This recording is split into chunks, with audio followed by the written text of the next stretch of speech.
الحمد للہ رب العالمین والصلاة والسلام علی محمد الامین اعوذ باللہ من الشیطان الرجیم بسم اللہ الرحمن الرحیم۔ خواتین و حضرات، یہ سورہ آل عمران کی آیت 105 ہے جس سے ہم درس کی ابتدا کر رہے ہیں۔ اس سے پیچھے کی آیت ایک اہم آیت ہے۔ اس کی بنیاد پر ہمارے ہاں بہت سی بحثیں رہی ہیں اور بہت سے نقطہ نظر وجود میں آئے ہیں، تو اس لیے ایک نظر اس کے اوپر ذرا تفصیل کے ساتھ ڈال لینی چاہیے۔ اس میں الفاظ یہ ہیں کہ وَلْتَكُمْ مِنْكُمْ أُمَّةٌ يَدْعُونَ إِلَى الْخَيْرِ وَيَأْمُرُونَ بِالْمَعْرُوفِ وَيَنْهَوْنَ عَنِ الْمُنْكَرِ وَأُولَئِكَ هُمُ الْمُفْلِحُونَ۔ تمہارے اندر ایک گروہ ہونا چاہیے۔ اس کو لوگوں نے پہلے تو اس پہلو سے لیا کہ تمہارے اندر ایک گروہ ہونا چاہیے کا مطلب یہ ہے کہ تمہیں یہ گروہ ہونا چاہیے۔ یہ ان کو کیوں کرنا پڑا؟ اور یہ کسی معمولی آدمی کی رائے نہیں ہے، بلکہ امام ابن تیمیہ کا نقطہ نظر یہی تھا۔ آگے آپ دیکھیں گے کہ چند آیات جب ہم آگے بڑھیں گے تو وہاں پوری امت کے بارے میں یہ بیان کیا جائے گا کہ وہ تو اسی لیے برپا کی گئی ہے کہ معروف کا یعنی بھلائی کا لوگوں کو حکم دے اور برائی سے روکے۔ تو ایک نوعیت کا تضاد ان کو محسوس ہوا کہ اگر یہ کہا جائے کہ تمہارے اندر سے ایک گروہ ہونا چاہیے اور آگے جا کے قرآن مجید یہ کہے کہ تم سب کے سب اسی کام کے لیے برپا کیے گئے ہو، تو اس کے معنی کیا ہوئے؟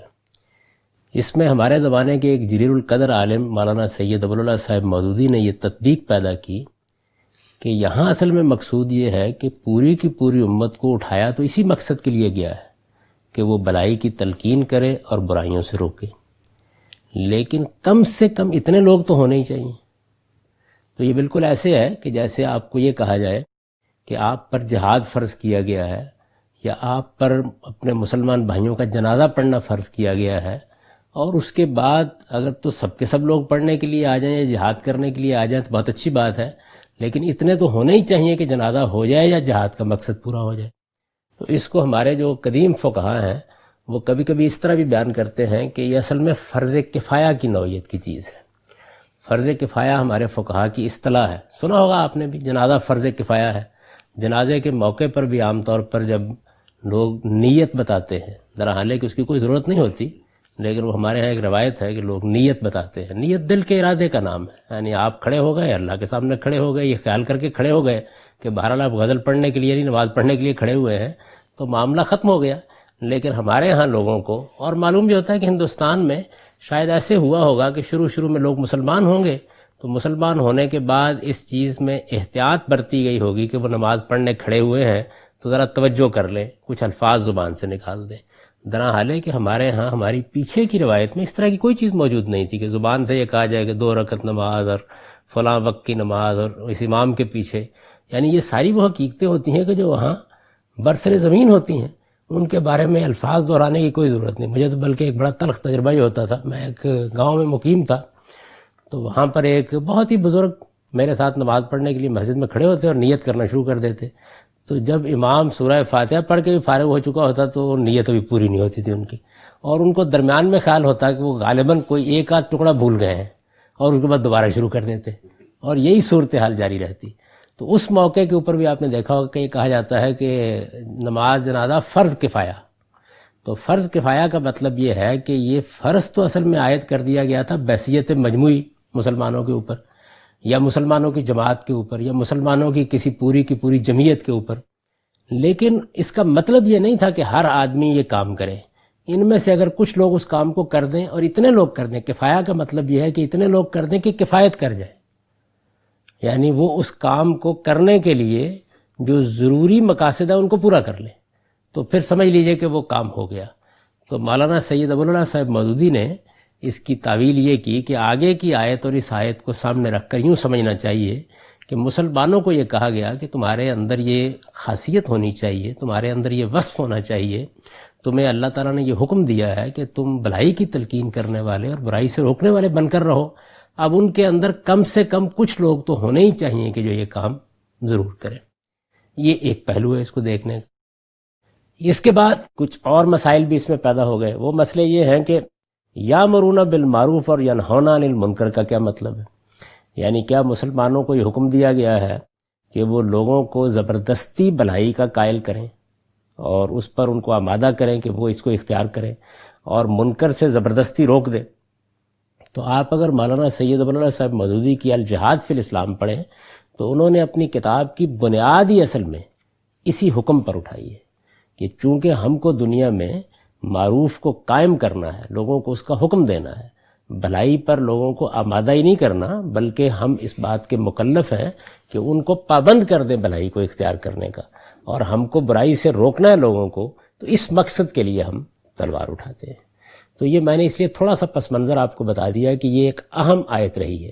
اور پھر اسی کے ضمن میں وہ روایت آ گئی جس روایت میں یہ بیان کیا گیا تھا کہ اگر تم کوئی برائی دیکھتے ہو، من رأى منکم منکرا فلیغیرہ بیدہ، تو اس کو اپنے ہاتھ سے دور کر دو، اور اگر اس کی استطاعت نہ ہو، اس کی ہمت نہ ہو، تو پھر زبان سے دور کر دو، اور اگر یہ بھی ہمت نہیں رکھتے تو کم سے کم دل میں برا کہو. یہ ایمان کا سب سے کمزور درجہ ہے. تو امر بالمعروف اور نہی عن المنکر، یہ جو دو لفظ استعمال ہوئے، امر بالمعروف معروف کا حکم دینا اور نہی عن المنکر منکر سے روکنا، یہ مسلمانوں کے ہاں اور ان کی تہذیب میں بھی اور ان کے علم میں بھی ایک بہت بڑا مسئلہ بن گیا. ابھی بھی آپ نے دیکھا ہوگا کہ جب کہیں کوئی مسلمانوں کی حکومت مذہبی بنیادوں پر قائم ہوتی ہے تو سب سے پہلا مسئلہ یہی کھڑا ہو جاتا ہے کہ یہ کام جو اللہ تعالیٰ نے ہم کو دیا ہوا ہے اس کے لیے کیا اقدامات کرنے چاہیے. یہ علم میں ہوگا آپ کے کہ جس وقت ہمارے ہاں سرحد میں علماء کی حکومت قائم ہوئی جو پچھلے 4-5 سال قائم رہی، تو اس میں ایک بل لایا گیا حسبہ بل کے نام سے. وہ اصل میں یہی تھا، یعنی امر بالمعروف اور نہی عن المنکر کے اختیارات ایک محکمے کو دیے جائیں اور پھر اس کے کچھ حدود قیود مقرر کیا جائے اور وہ یہ کام انجام دے. اگر ذرا اور پیچھے جا کے دیکھیں تو یہ معلوم ہوگا کہ ہمارے ہاں ایک 15ویں ترمیم کا تعارف کرایا گیا تھا. نواز شریف صاحب کی حکومت تھی اس وقت. اس 15ویں ترمیم میں بھی یہ بیان کیا گیا تھا کہ سربراہ مملکت کو امر بالمعروف اور نہی عن المنکر کے لیے اقدامات کا حق حاصل ہے، جس پر یہ اعتراضات ہوئے تھے کہ اگر یہ بات طے ہو گئی اور آئین میں یہ ترمیم کر دی گئی تو ملک کا پورا نظام ایک آمرانہ صورت اختیار کر لے گا، کیونکہ یہ لامحدود اختیارات پھر حاصل ہو جائیں گے. کسی چیز کو بھی آپ معروف قرار دے کے اور کسی کو بھی منکر قرار دے کے کوئی اقدام کر سکتے ہیں، تو ہمارا جو موجودہ نظام ہے وہ سب اس کے نتیجے میں معطل ہو جائے گا. تو اس سے مقصود یہ ہے کہ ایک تصویر سامنے آ جائے کہ یہ معاملہ کتنی سنگین نوعیت کی تبدیلیوں کا بھی تقاضا کرتا ہے اگر اس کا ایک مدعا لے لیا جائے، اور کتنے مسائل بھی پیدا کرتا ہے جو علم میں بھی پیدا ہوتے ہیں، عمل میں بھی پیدا ہوتے ہیں. اللہ کا منشا کیا ہے، وہ کیا بات ہے جو اللہ تعالیٰ یہاں کہہ رہے ہیں، اس لیے اس کو سمجھنا بہت ضروری. پھر اس کے بعد ایک اور سوال پیدا ہوتا ہے. وہ سوال یہ پیدا ہوتا ہے کہ آیت ختم یہاں ہوتی ہے کہ وَأُولَٰئِکَ هُمُ الْمُفْلِحُونَ، یعنی فلاح وہی پائیں گے جو یہ کام کریں گے. اب ظاہر بات ہے کہ اگر ایک گروہ نے یہ کام کرنا ہے تو وہ ایک گروہ فلاح پائے گا تو کیا باقی مسلمان فلاح نہیں پائیں گے؟ یعنی یہ سوال پیدا ہوتا ہے نا کہ اگر اس کے معنی یہی ہیں کہ ایک گروہ تمہارے اندر سے یہ کام کرے تو کیا جو جنازہ پڑھ لینے والے جنازہ پڑھ لیں گے، جس کو فرض کفایہ میں ہم نے بیان کیا، تو پھر باقی امت کا کیا ہوگا؟ کیونکہ آگے تو آیات یہ بتا رہی ہیں کہ جو لوگ یہ کام کریں گے وہی فلاح پائیں گے. اتنے بہت سے سوالات ہیں جو اس معاملے میں پیدا ہو جاتے ہیں. تو ان کو سامنے رکھ کر اب یہ دیکھنا چاہیے کہ آیت کا اصل مدعا کیا ہے. تو ایک ایک چیز کو پہلے لے لیجیے. پہلی چیز تو یہ ہے کہ عربی زبان میں یہ جو لفظ آتا ہے امر اور نہیں، تو یہ اردو کا امر اور نہیں ہے. یعنی عربی زبان میں امر کا لفظ ترغیب دینے، مشورہ دینے، تلقین کرنے، تبلیغ کرنے، کسی آدمی کو کسی چیز پر آمادہ کرنے، ابھارنے، ان سب معنی کے لیے آتا ہے، اور حکم دینے کے لیے بھی آتا ہے. یعنی یہ ہمیشہ کسی جملے کا سیاق سباق، موقع و محل طے کرتا ہے کہ اس کا کیا مطلب ہے. یہ عربی زبان کا عام استعمال ہے. حتیٰ کہ جو لفظ اطاعت ہے جو ہمارے ہاں بولا جاتا ہے یہ بھی اسی طرح کے مفاہیم رکھتا ہے. ایک مشہور شاعر کا شعر ہے عربی زبان کے کہ اطاعت لعامری کے بسرم حبلی، یعنی وہ اپنی محبوبہ سے یہ کہتا ہے کہ جو لوگ تجھے یہ مشورہ دے رہے تھے کہ مجھ سے تعلق توڑ لو، بالآخر تم نے انہی کی بات مانی. تو اس میں اس نے اطاعت کا لفظ بھی استعمال کر دیا ہے ان کی بات ماننے کے لیے، اور امر کا لفظ بھی استعمال کر دیا ہے مشورے اور ترغیب کے لیے. تو یہ بالکل عام استعمال ہے، اور عربی زبان کی شاعری میں، ادب میں، ان کے لغت میں، ہمارے قرآن مجید میں جگہ جگہ یہ اس مفہوم میں استعمال ہوا ہے۔ تو اس وجہ سے جن لوگوں نے اس سے یہ لازمی مفہوم لے لیا ہے کہ اس میں کسی چیز کا کسی آدمی کو آپ نے بالجبر پابند کرنا ہے، یہ بات ویسے ہی ٹھیک نہیں ہے، یعنی اس کے تو قرائن ہونے چاہیے۔ یہاں پر بڑا واضح قرینہ موجود ہے کہ قرآن مجید یہ کہتا ہے یدعون الی الخیر، یعنی وہ بھلائی کی طرف دعوت دیں، اس کی طرف بلانے والے ہوں۔ اس کے بعد کہا ہے وَيَأْمُرُونَ بِالْمَعْرُوفِ وَيَنْهَوْنَ عَنِ الْمُنکر، گویا یوں سمجھ لیجئے کہ جو خیر ہے اس کی تفصیل کر دی ہے، اس کی وضاحت کر دی ہے، آگے ایک طرح کی تفسیر کر دی ہے اس کی کہ اس خیر کی دعوت کا مطلب کیا ہے۔ مطلب یہ ہے کہ جو باتیں بھلائی کی ہیں ان کی تلقین کی جائے، اور جو برائی کی ہے ان سے لوگوں کو روکا جائے۔ ہم بھی کہتے ہیں نا کہ میں تو آپ کو اس بات سے روک رہا ہوں، تو دیکھیے یہ روکنا ہے، یہ ایک لفظ ہے، یہ بالجبر روکنے کے لیے بھی استعمال ہو جائے گا، اور یہ ترغیب اور تلقین کے انداز میں روکنے کے لیے بھی استعمال ہو جائے گا، اور یہ ایک مشورے کے انداز میں روکنے کے لیے بھی استعمال ہو جائے گا۔ آپ روزمرہ زبان میں بولتے ہیں، دنیا کی ہر زبان میں یہ چیز ہوتی ہے، یعنی لفظ اپنے محل میں استعمال ہوتا ہے کہ جی میں نے تو آپ کو بہت روکا تھا کہ آپ یہاں کاروبار نہ کریں، تو اب روکا۔ اور ایک آپ یہ کہتے ہیں کہ اس کو روک دو اس کام سے، اب یہ روک دو جو ہے اس میں ذرا سا آپ زور پیدا کر دیجئے تو امر یا حکم کا مفہوم بھی اس میں داخل ہو جائے گا، اور نہ ہو تو محض ترغیب، تلقین، مشورہ یا کسی کو سمجھانے کے معنی میں استعمال ہوگا۔ تو ایک بات تو یہ ہے کہ یہ لازم نہیں ہوتا کہ جہاں امر کا لفظ آ جائے وہاں آپ دوسروں کے اوپر بالجبر کسی بات کو ٹھونسنے ہی کی بات کر رہے ہیں۔ اب آپ کہیں گے قرآن مجید نے یہ لفظ کیوں استعمال کیا؟ اس لیے کہ درجات ہوتے ہیں ہر چیز کے، اور یہی لفظ اس کے لیے موضوع ہے۔ یعنی اگر آپ دیکھیں تو آپ کے روکنے اور آپ کے تلقین کرنے میں حالات کے لحاظ سے، آپ کے گرد و پیش کے لحاظ سے، آپ کے اختیارات کے لحاظ سے بہت فرق واقع ہوتا چلا جاتا ہے۔ یعنی ایک باپ کا روکنا ہے، ایک ماں کا روکنا ہے، ایک بھائی کا روکنا ہے، ایک دوست کا روکنا ہے، ایک حکمران کا روکنا ہے، تو روکنے کی نوعیتیں بھی تبدیل ہوتی چلی جاتی ہیں۔ تو اس وجہ سے قرآن مجید نے بڑی جامع تعبیر اختیار کی ہے کہ وہ بلائی کی تلقین کرے۔ دوسری چیز یہ ہے کہ جو معروف اور منکر ہے، اس کو لوگوں نے پوری طرح سمجھا نہیں کہ قرآن مجید یہ الفاظ کیوں استعمال کرتا ہے۔ معروف کا مطلب اصل میں مذہبی احکام نہیں ہوتے، یعنی مثال کے طور پر کوئی آدمی کہے کہ جی بھلائی کی چیز ہے نا نماز پڑھنا، روزہ رکھنا، تو یہ لفظ مذہبی احکام کے لیے نہیں آتا، وہ بالکل الگ چیز ہے، وہ اللہ کا حکم ہوتا ہے اور اللہ کے قانون کے مطابق اس کی پابندی کی جاتی ہے۔ معروف کا لفظ عربی زبان میں استعمال ہوتا ہے مانی ہوئی مسلمہ بلائیوں کے لیے، یعنی ایسے مثال کے طور پر سچائی ہے، دیانت ہے، لوگوں کے ساتھ حسن سلوک ہے، عدل ہے، انصاف ہے، احسان کرنا ہے، یہ وہ چیزیں ہیں کہ جن کو معروف کہا جاتا ہے۔ معروف کا مطلب الذی عرف، یعنی وہ بات جو ہر ایک کے نزدیک جانی پہچانی ہے، آپ بھی کہتے ہیں، میں بھی کہتا ہوں، امریکہ کا آدمی بھی کہتا ہے، برطانیہ کا آدمی بھی کہتا ہے، ساری دنیا کہتی ہے کہ یہ تو بھلائی کی بات ہے، یعنی وہ جانی پہچانی بات جس کو لوگ اپنے اندر ایک بھلائی کی حیثیت سے محسوس کرتے ہیں، تو یہ معروف ہے۔ منکر اس کا بالکل الٹ ہے، یعنی منکر کے لفظی معنی یہ ہے کہ وہ چیز کہ جس سے آپ ایک ابا محسوس کرتے ہیں، جو آپ کی فطرت کے لحاظ سے ٹھیک نہیں۔ تو آپ اگر سادہ لفظوں میں یہ کہیں کہ ایک تو وہ چیزیں ہیں کہ جو مذہبی تعلیم سے ہم پر واضح ہوتی ہیں، اور مذہب آ کے بتاتا ہے کہ جی فلاں کام آپ کو کرنا ہے، اور ایک وہ چیزیں ہیں کہ جو انسانی فطرت میں جو دین کی ہدایت دی گئی اس پر مبنی ہے، اس میں جو خیر و شر ہے، معروف اور منکر کے الفاظ اس کے لیے استعمال ہوتے ہیں۔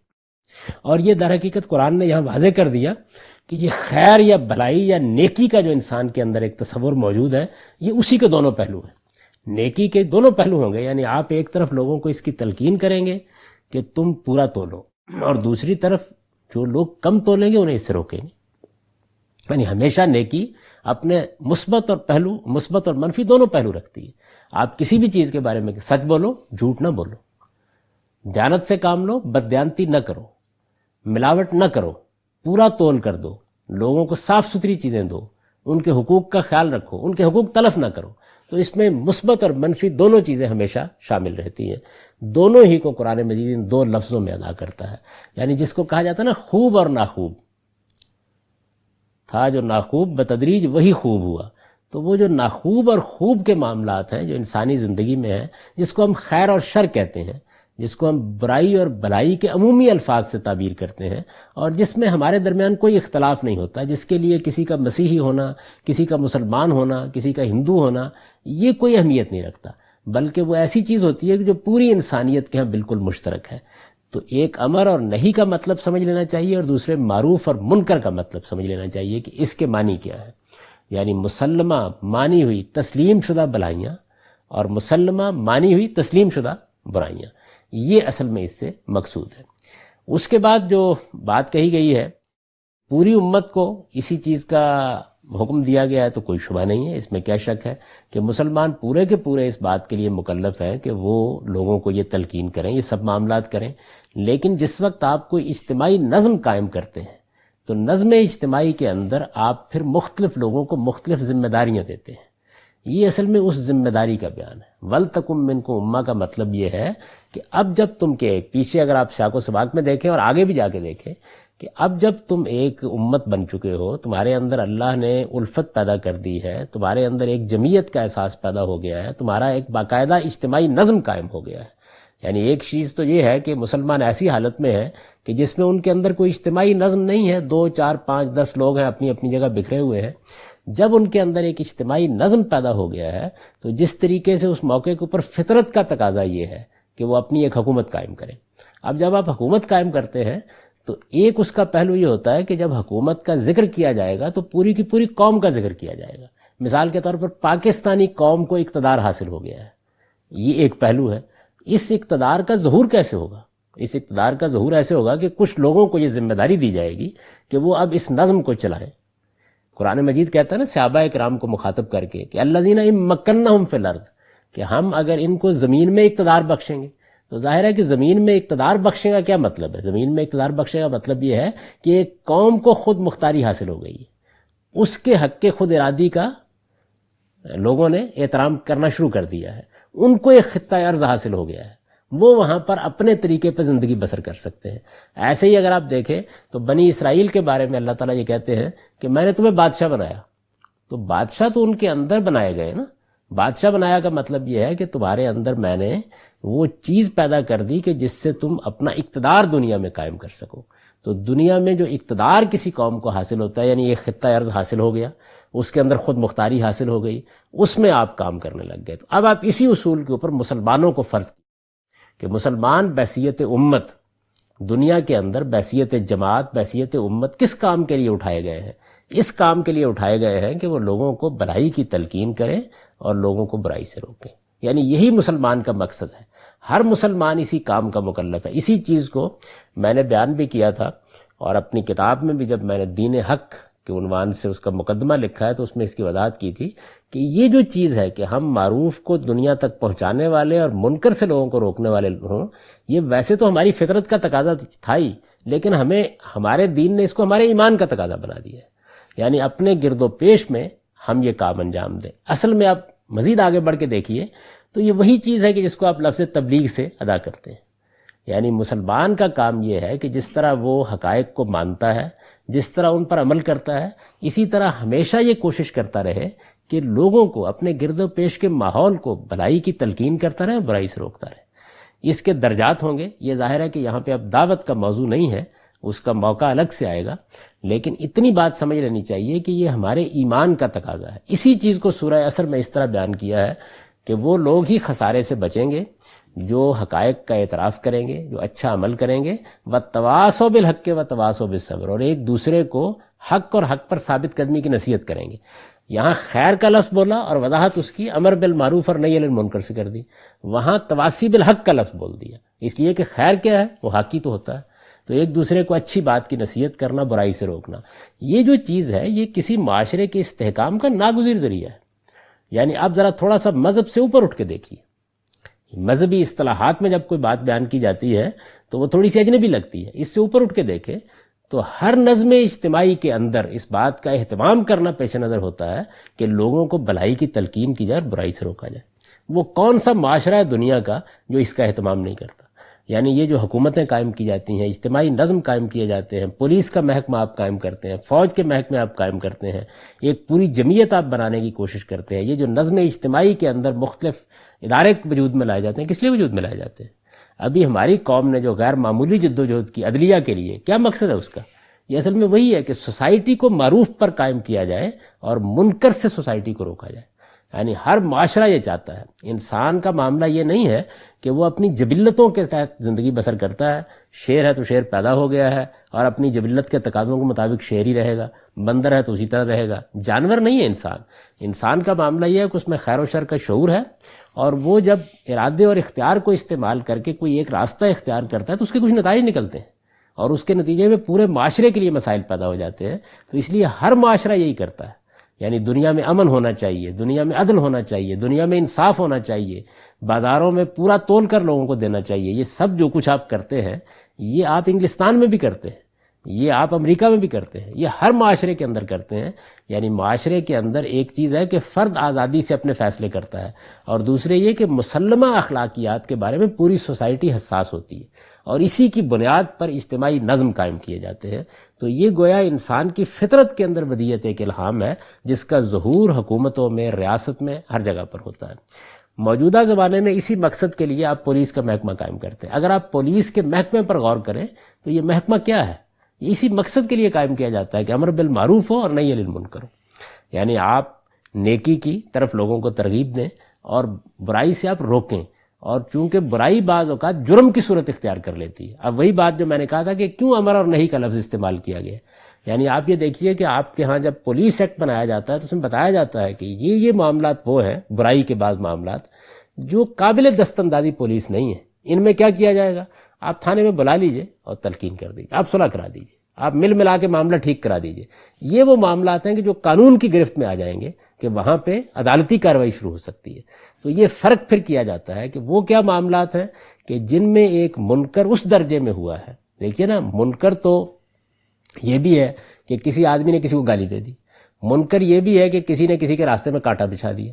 منکر یہ بھی ہے کہ کسی نے کسی کا برا نام رکھ دیا.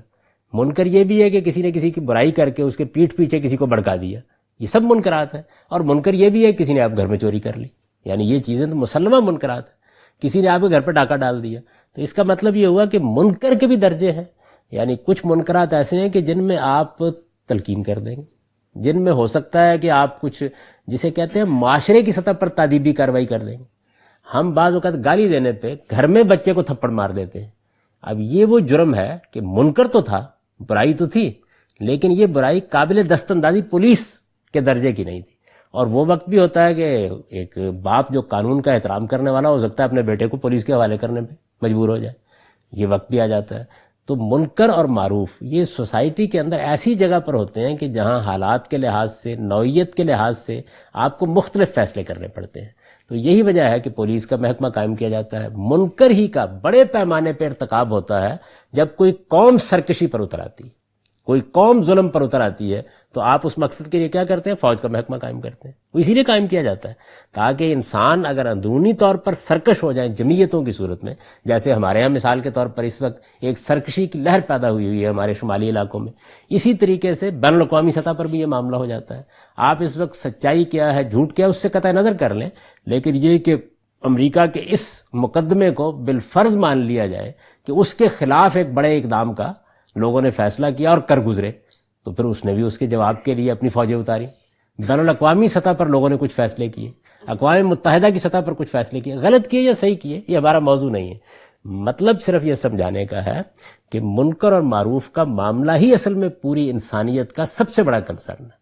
یعنی انسان کو چونکہ ارادے اور اختیار کی صلاحیت دی گئی ہے تو اس وجہ سے.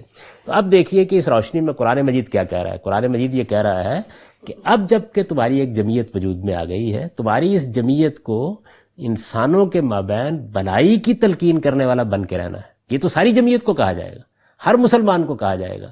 لیکن اس مقصد کے لیے اہتمام کیا کرنا ہے؟ بالکل ایسے ہی کہ دیکھیے آپ میں سے ہر آدمی کو برائی کو روکنے والا ہونا چاہیے، ہر آدمی کو برائی کا کلا کما کرنے والا ہونا چاہیے. لیکن اس مقصد کے لیے جب آپ کی ایک باقاعدہ حکومت بن گئی ہے تو ایک پولیس کا محکمہ قائم کیجیے تاکہ مجرموں کو کیفر کردار تک پہنچایا جا سکے. تو یہ وہ چیز ہے، یعنی نہ تو یہ کوئی فرض کفایہ قسم کی چیز ہے، نہ یہ کوئی اختیاری معاملہ ہے، بلکہ ولتکم کا مطلب یہ ہے کہ تمہارے اندر سے کچھ لوگوں کو مقرر ہونا چاہیے اس کام کے لیے. یوں سمجھ لیجئے کہ جب ایک قبائلی معاشرے کے اندر، جہاں اسلامی حکومت قائم ہوئی، ایک قبائلی معاشرے میں جب یہ نظم وجود میں آ گیا ہے تو قرآن مجید یہاں یہ کہہ رہا ہے کہ تمہارے اندر سے کچھ لوگوں کو ریاست کی طرف سے، تمہارے نظم اجتماعی کی طرف سے اب مقرر کیا جانا چاہیے۔ یہ جو ریاست کی طرف سے ہم کہتے ہیں تو یہ کچھ نہیں ہے، یہ اصل میں یہ کہ قوم کی طرف سے، پوری اجتماعیت کی طرف سے، کیونکہ اقتدار اصل میں قوم کے پاس ہوتا ہے، اور قوم کا اقتدار ہے کہ جو مختلف محکموں میں اور مختلف تقررات میں نمایاں ہوتا ہے، تو مقرر کیا جائے تم میں سے کچھ لوگوں کو، یہ مطلب ہے وَلْتَكُم مِّنكُمْ أُمَّةٌ کا۔ کچھ لوگوں کو یعنی ایک محکمہ قائم کرنا چاہیے تمہیں پورا کا پورا، کس مقصد کے لیے؟ وہ یہ کام کرے۔ اس چیز کو سامنے رکھ کر ہمارے ہاں جو روایت قائم کی گئی، اس روایت میں دو ادارے وجود میں آئے، جس طرح کہ میں نے عرض کیا کہ ایک ہے کہ ریاست کی سطح پر آپ کا جب نظم اجتماعی قائم ہو گیا ہے تو آپ کو کچھ چیزوں کے بارے میں تبلیغ تلقین ہی کا رویہ اختیار کرنا ہے۔ یہ وہ چیز ہے جس کے لیے مسجد کا انسٹیٹیوشن وجود میں لایا گیا۔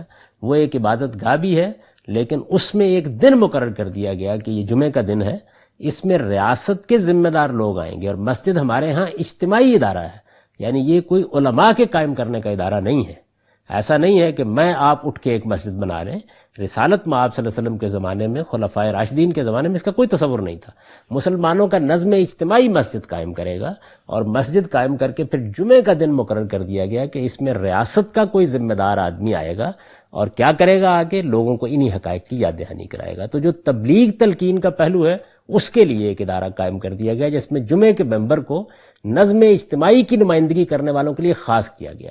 چنانچہ ابتدائی 100 سال تک اس کا کوئی تصور نہیں تھا کہ مسجد کے ممبر پر کوئی عالم بیٹھے۔ مثلا آپ نے کبھی نہیں سنا ہوگا کہ امام مالک جمعے کا خطبہ دیتے تھے، حالانکہ وہ تو بڑے لوگوں میں سے ہے، یا امام ابو حنیفہ جمعے کا خطبہ دیتے تھے، اس کا کوئی تصور نہیں تھا۔ اس زمانے میں جو حکمران تھے، جو سربراہان تھے، یا جو ان کے نمائندے مختلف جگہوں پر ہوتے تھے، جن کو عمال کہا جاتا تھا، جیسے آج کے زمانے میں آپ کہتے ہیں گورنر ہیں، یا اسی طریقے سے ڈپٹی کمشنر ہے یا کمشنر ہے، تو اس زمانے میں عامل کا لفظ استعمال ہوتا تھا کہ یہ خلیفۃ المسلمین ہے یا امیر المومنین ہے، اور یہ ان کے عمال ہیں۔ تو یہ لوگ تھے کہ جو اس نظم کو قائم کرتے تھے۔ اس مقصد کے لیے مسجد قائم کی گئی، جمعے کے خطبے کا ایک پورا نظام قائم کیا گیا، اور اس کو ریاست سے متعلق کر دیا گیا۔ یعنی ہمارے ہاں تو جدوجہد یہ ہوتی ہے نا کہ علماء کو ایوان اقتدار میں پہنچایا جائے، اس ترتیب کو الٹا، اور صورتحال یہ کی کہ ایوان اقتدار میں بیٹھے ہوئے لوگ ہفتے میں ایک دن مسجد میں آئیں اور اللہ کی عبادت گاہ میں آ کر لوگوں کو تبلیغ تلقین کریں، تاکہ اپنی اس ذمہ داری کو سمجھیں۔ یہ ایک مقدس ذمہ داری ہے کہ معاشرے کو معروف پر قائم رکھا جائے اور منکر سے روکا جائے، اور جو جرائم کی سطح کی چیزیں ہیں ان کے لیے پولیس کا محکمہ قائم کر دیا جائے، جیسے کہ ہماری ریاستوں میں بھی قائم ہوتا ہے۔ تو یہ اصل میں یہ چیز ہے، جس وقت آپ یہ دونوں کام کر دیں گے تو اس آیت کے منشا اور اس کے حکم پر عمل ہو جائے گا۔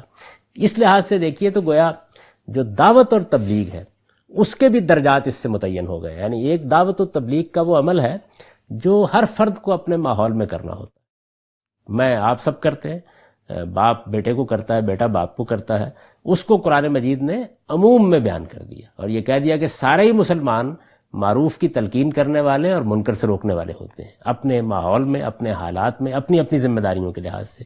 اس کے بعد جب ان کا ایک اجتماعی نظم قائم ہو، ان کی ریاست قائم ہو جائے، تو اس کی بھی یہ ذمہ داری ہے کہ وہ یہ کام کرے۔ اور میں نے عرض کیا کہ مذہبی اصطلاحات سے قطع نظر کر کے دنیا میں ریاست وجودی میں اس لیے آئی ہے، یعنی اس کے آنے کا مقصد ہی یہ ہے کہ لوگوں کو جب کسی خطہ ارض میں اقتدار حاصل ہو جائے، خواہ وہ امریکی قوم ہے یا برطانوی قوم ہے، تو وہ اپنے اندر ایک ایسا نظم قائم کرے کہ جو لوگوں کو بھلائی پر قائم رکھے اور جو منکر سے روکے۔ ہم اصل میں بھلائی اور برائی کے الفاظ کو مذہبی اصطلاح میں استعمال کرتے ہیں، تو یہ چیزیں وہ ہیں جو انسانی اقدار ہیں، وہ ویلیوز ہیں جن کے اوپر معاشرہ قائم ہے، وہ اخلاقی اصول ہیں جن کے اوپر سوسائٹی قائم ہے، یہ فرمایا۔ اور اولئک هم المفلحون کا مطلب یہ ہے کہ جو معاشرہ یہ کام کرے گا وہی فلاح پائے گا، یعنی وہ اصل میں جو حکم ہے، جنہوں نے اس پر عمل کرنا ہے، سوسائٹی نے یہ کام کرنا، جو سوسائٹی، جو معاشرہ اپنے اندر یہ نظم اجتماعی قائم کرے گا، جو انارکی نہیں رہنے دے گا، جس کے ہاں سوسائٹی کا نظم بھلائی کی تلقین کرنے والوں کے پاس ہوگا اور برائی سے روکنے والوں کے پاس ہوگا، وہی سوسائٹی فلاح پائے گی،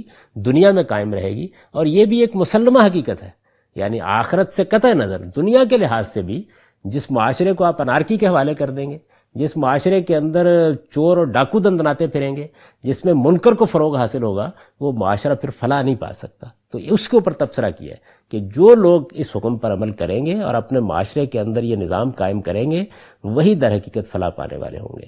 تو یہ دعوت کا بھی ایک کام ہے جس کا اس میں ذکر کیا گیا ہے، جو ریاست کا نظم انجام دے گا۔ میں نے اسی وجہ سے قانون دعوت میں اپنی کتاب میں جب اس پر بحث کیا تو یہ بتایا کہ یہ ریاست کی دعوت ہے، یعنی جو سوسائٹی کا اجتماعی نظم ہے اس کے ذمے بھی ایک تبلیغی کام لگایا گیا ہے، اور یہ تبلیغی کام مسجد کے ذریعے سے ہوتا ہے، تبلیغ اور تلقین کے حد تک، اور یہ پولیس اور فوج کے ذریعے سے ہوتا ہے ان معاملات میں جن میں اب جرائم کا کلا کما کرنا ہے۔ اور یہ نظام یعنی اصطلاحات کو آپ تبدیل کر دیجئے تو پوری دنیا میں ایک مسلمہ نظام ہے، اس لیے کوئی نئی بات نہیں کہی، یہی بات قرآن مجید نے کہی ہے۔ اب اس روایت کو لے لیجئے جس کو لوگ بالعموم بیان کرتے ہیں، اس روایت میں بھی اصل میں اس سارے پس منظر کو آپ سامنے رکھ کے دیکھیں تو آپ کا جو دائرہ اختیار ہوتا ہے اس کے لحاظ سے کچھ ہدایات کی گئی ہیں۔ یعنی ہر انسان کا ایک دائرہ اختیار ہے، ماں اور باپ کی حیثیت سے آپ کا ایک دائرہ اختیار ہے، شوہر کی حیثیت سے ایک دائرہ اختیار ہے، کسی ادارے کے سربراہ کی حیثیت سے ایک دائرہ اختیار ہے، اور پھر ریاست کے سربراہ کی حیثیت سے ایک دائرہ اختیار ہے۔ تو ہر آدمی کے لیے دائرہ اختیار میں برائی کے بارے میں کیا رویہ اختیار کرنا چاہیے؟ دائرہ اختیار میں تو برائی کو روک دیا جائے گا۔ یعنی یہ نہیں ہو سکتا کہ مجھے اختیار ہو چور کو پکڑنے کا اور میں اس کے سامنے دست بستہ کھڑا ہو جاؤں، روک دیا جائے گا۔